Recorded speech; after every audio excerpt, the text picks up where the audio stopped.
Hello, listeners. Today we're bringing you a mini episode. It's an update on episode 102, Murder on Route 66, the Welch Family Tragedy. Before we begin this update, I want to let you know that I was recently contacted by one of the individuals directly involved in the original story. He graciously shared his personal account with me, and it includes details that were not publicly known before now, including some elements that are, frankly, extraordinary. His version of events, while we don't claim to verify or endorse these elements, we believe it's important to honor his voice and perspective, especially given his direct connection to the case. As always, our goal is to present the full spectrum of narratives surrounding these stories, even when they challenge our understanding of what's possible. What follows is his account, shared in his own words, with his permission. We leave it to you, the listener, to decide what to make of it.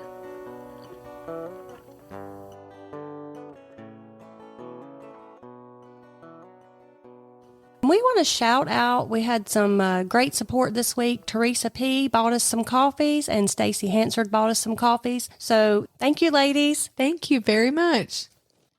I had an interesting conversation this week about one of our episodes. Right. So on the Welch Family episode that I did about Route 66, actually, I'm going to remind the listeners that that was the episode where the four young boys were in the tent outside the car and their parents were killed in the car along Route 66. We just did that one about a month or so ago. Those boys are grown men now, obviously, and one of those boys reached out to me. That is so cool. It was Tommy. Okay. And he goes by Tom now. He's 73 years old. Wow. I called him and we had a conversation. And so I have an update on this episode that I want to share with you. And she would not tell me anything until we got on air. So I'm these sharing this with you guys. These are your real reactions, although I really did want to tell you.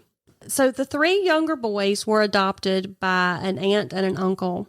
Yeah. And the oldest son, Jimmy, ended up being adopted by a different aunt and uncle. Oh. Yeah. And so they didn't grow up with him. I mean, they did see him, but not all the time. Okay. But the other three, the younger three, did live together. He said there were a lot of inaccuracies in the paper, but one of those was it had him listed as the 8-year-old, and then Billy was listed older than him. But actually, he's older. It went Jimmy was 12, Tommy was almost 9, Billy, I believe, was around 8, and then Johnny, the youngest, was 5. So that was one of the inaccuracies. They actually ended up being raised out in California, and then years later returned to Oklahoma. Okay. His son, Michael, joined our group, and he is the one who sent us, he's the one that actually put us in contact with his dad.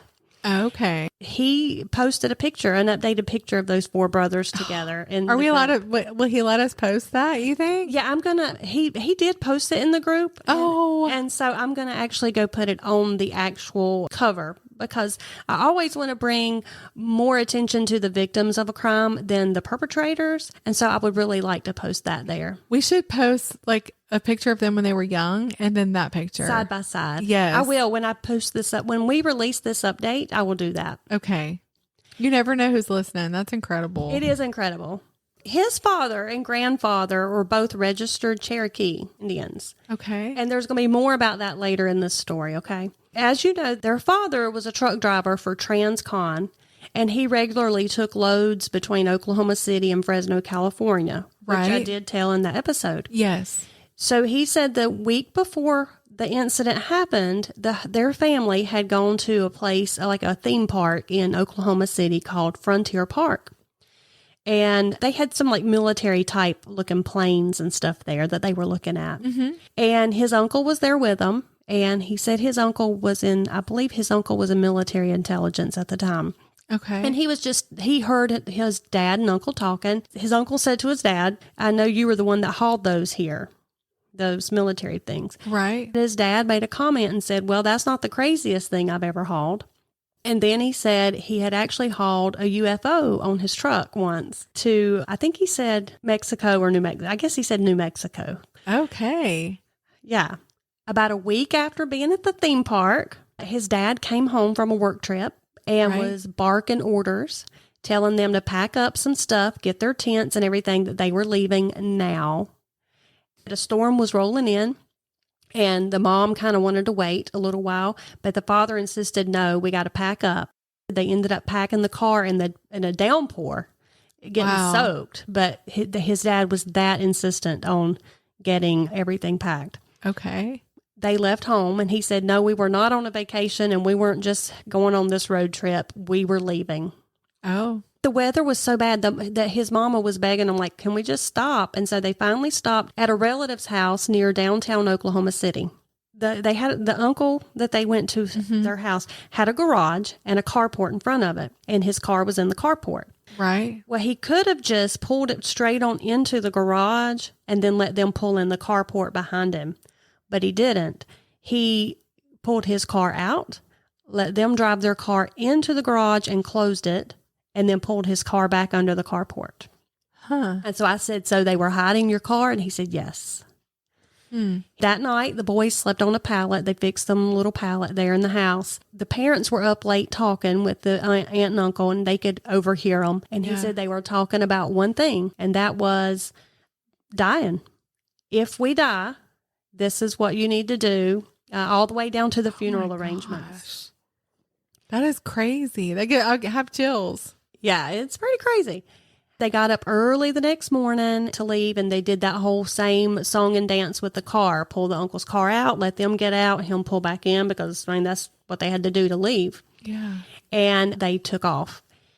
Somewhere along the way, he said they passed a Transcon truck, that company his dad worked for, and I don't know if it was broke down. I think it was. Anyways, the dad stopped to help. His dad got in that man's face and was like, in his face, saying, you better make sure you don't tell anybody you've seen us or been in contact with us. Wow. So they stopped for gas. His dad paid for it out of his own wallet during that stop. He said later, when they stopped the second time for gas, his dad didn't have any more cash on him, and the rest of their money was in the mom's wallet. And so she had to pull cash out to pay for gas. So he said there's no way his father was robbed that night. You know, in the original story that we said, I think it was like $47 that was taken. Yeah. He said, no, there was no money in there to begin with, because his dad had emptied a wallet at the gas station. Wow. So where did they get that then? Where did they get that he had gotten $40-something? Well, just keep listening. Okay. It was close to midnight when they stopped that night along Route 66, and they set up camp. The boys could hear their parents talking and moving things around in the car. The boys had to get up and go pee. And at that time, their parents were still awake, and they knew because they could hear them talking. Little Johnny wanted to go get his mama, and Jimmy said, no, they're tired. We're going to let them sleep in. Just go get back in the tent. Just a little while later, little Johnny got up and said he did want to go get his mom. And so that time, he went on out to the car. And he came back in, and he said he couldn't get her awake. And Jimmy said, well, let's let them sleep because they're tired. And Johnny said, well, her eyes are open. Oh. And that's when they knew something was wrong. They couldn't get the doors open on the car. So they went around to the other side, the driver's side, and his dad was in the back seat, asleep on the back seat, but he was kind of sitting up against that back door. Yeah. And that was the door they were able to get open. And he said when they got that open, his body kind of fell out onto Jimmy's arms, and there was like blood all over. Oh my gosh. I can only imagine how traumatic that was for that young boy. I can't imagine.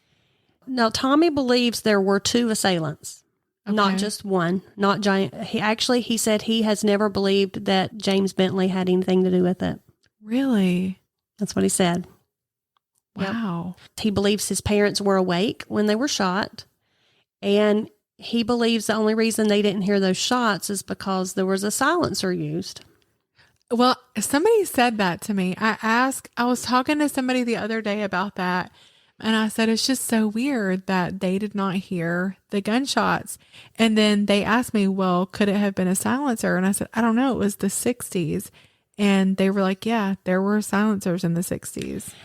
From my understanding, a silencer doesn't make it completely silent. Yeah. But it does muffle it quite a bit. Right. So if it muffled it enough so that it just sounded like maybe you're shutting the car door, Exactly. you might think your parents are up and they just shut the car door. You might not think Right. if it was just muffled like that. Yeah. It may not if a silencer was used. Tommy fully believes that.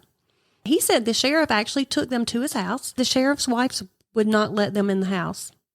Huh? But she was crying. They went out behind the house and there was like this cornfield and they used like these corn stalks and made like a little teepee kind of thing and was sitting in there waiting. And he didn't know why she wouldn't let them in, but That's weird. it may just be that she couldn't handle it. Like, Yeah, maybe. I don't know. Or maybe she didn't want them to see her crying. Yeah, maybe. Anyway, they were taken to an orphanage for 2 days and Jimmy was separated from them at that time. Oh my gosh. And then later, they were all adopted by family. Years later, after he had finished high school, he was going to school in Oklahoma City. Right. And he drove back to his hometown of Spencer, where his family had lived before the incident. And he went to his next door neighbor's house to see if they still lived there. The woman did. She wouldn't talk to him. She looked at him and said, "You shouldn't be here." Oh my goodness. Again, I have chills. Yeah. And he said she looked scared and she closed the door in his face. Her husband worked at Tinker Air Force Base there in Oklahoma. But I guess he still wanted to talk to her after that and wanted to know what was up. So he finally met up with her. She worked at the hospital as a nurse. So he finally went there to the hospital and she sat down and spoke with him and she asked him, "Well, you know what my husband did at the Air Force, right?" And he said, "Yeah, he was a mechanic there at Tinker." And she said, "No, his job was to watch your dad." Oh my gosh. I don't know. That is crazy. Yeah. I mean, I was listening. I was speechless. Like, wow. Yes. So when his parents had been killed, that neighbor told Tom, she said her husband had come home when that happened and said, "We got to go. They killed the Welches." And he told her to pack up some stuff and like, "We're leaving." And he left. I think he went to go get gas to fill the car up and told her to be ready when he got back. Mm-hmm. And he never returned home. Oh my goodness. So this is the neighbor telling Tom this. I have I'm serious. I have like literal chills. Chills. I know. I told you this is why I didn't want to tell you this on the phone. I wanted you to hear it on the record. I wanted to get your first reaction. Yes. And that's how I felt when he was telling me this on the phone the other night. I was writing just as fast as I could write. So his kids, because his father and grandfather are registered Cherokee, right? His kids wanted Tom. Now that he's an adult and he's got kids of his own, they want him to get registered.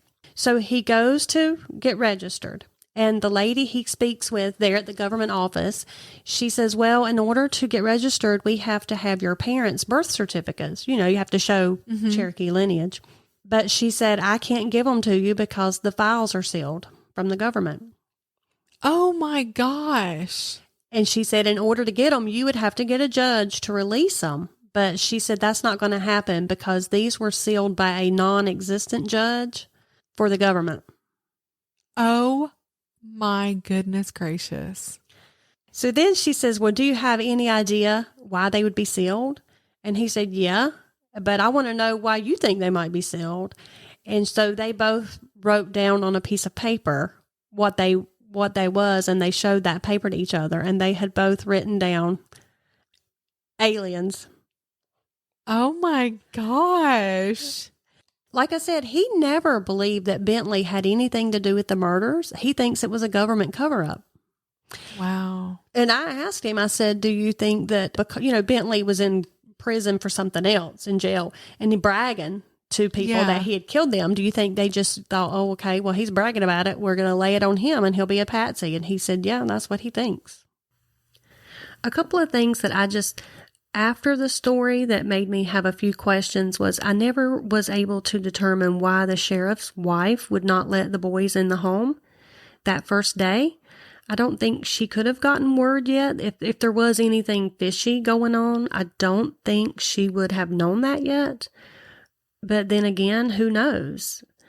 Perhaps if this was indeed a government cover-up, perhaps the word had already been sent down the line. We're just not sure. And the reason I think that it was made out to look like a robbery, again, if the government did have something to do with it, that narrative may have been put out there from the very get-go in order to go ahead and just, again, make that narrative, go ahead and get that narrative started in the media, because all of the papers picked up on that and began printing that it was a robbery. And as you know, Tom said his dad did not have any money taken off of him because he didn't have any in his wallet to begin with. Oh my gosh. So, he said his uncle did tell him years later that their death, he said, it's my fault because I told the wrong people. And he said, I've lived with it my whole life knowing it was my fault. And I always regret it. Wow. He made this comment: the government has spent millions, if not billions, to prove that aliens don't exist, and not one penny to prove that God does. Wow. He thinks it was a government cover-up because his dad had hauled this UFO. I did ask him, do your brothers all think this too? Yeah. So Tom did not speak for his brothers. He was only speaking on his own behalf. And he said that the youngest one, Johnny, he didn't really know about all that stuff. He was really kind of so young. Right. He never really talked to Jimmy much about it because they didn't grow up together. And as adults, they saw each other, but rarely. Billy, they don't really talk now, but they have discussed it over the years. It's a crazy story. That's not what I was expecting to hear when I called. I thought he was going to clear up some of the details that maybe were wrong in the papers. But boy, he had a whole... I don't trust our government. I'll just tell you that right now. Oh, no, I don't either. And I think they cover up a lot of stuff. So what do you take when he said about that quote? I think... What was he saying with that? He believes that angels and aliens are all the same thing. He thinks they're like angels or whatever. Yeah. And so I think what he was saying is they're trying to prove aliens don't exist, but they don't really believe in the spiritual supernatural. I gotcha. That's what I took it to mean. I remember my mom telling me, because we were talking about UFOs. Like, I've always just not believed in UFOs, like never thought anything of it. But you do hear these stories sometimes, and sometimes they're from credible people, and you're thinking, I don't know, this person sounds like they really believe like what they're saying. And I just remember my mom saying that there are other beings out there, but they're they're angels and demons. And I think that's kind of where he falls into that. Yeah. But she wasn't saying, I don't think she was talking about UFOs like how we probably think of them. But she was just saying like there are things out there. Yeah. I've never really believed in stuff like that. I told him this on the phone that I've always really never believed that. But in the last few years, I'm starting to be like questioning, not if I believe in aliens, but sometimes I listen to like the Michael Knowles show. Yeah. Yeah. Have you heard of them? And you're listening to it, and we know our government covers stuff up. Yeah. So I guess in my mind, I know there is a spiritual realm. Yeah. And I don't know. I don't know. There is. We know that everybody doesn't see into that all the time, but there is a spiritual. But here's what I do believe. Even if I don't believe in the whole alien thing, here's what I do believe. I believe our government has spent millions, if not billions of dollars experimenting and doing all kinds, running tests and all that, and searching for that kind of thing. And if they had done something that his father knew about, and he had hauled something for them, maybe some kind of a military equipment or something from somewhere else that they had found, I do believe the government would cover something up and have somebody killed. Oh, absolutely. I do believe 100%. that. And I believe his story is valid. Oh, I do too. Just a little update on where the brothers are now. The eldest, he retired after over 20 years in the military. The other three brothers, Tom, Billy, and Johnny, all live in the state of Oklahoma, with Johnny living across the street from Tom and Billy living, I think, in the same town. Not positive about that. I did ask him, what's your best memory of your mom? And he said, my best memory of my mom was seeing her get baptized and coming up out of the water talking in tongues. Oh, Yeah. that gives me chills. Yeah, that's precious. Those were some hard times. Yeah.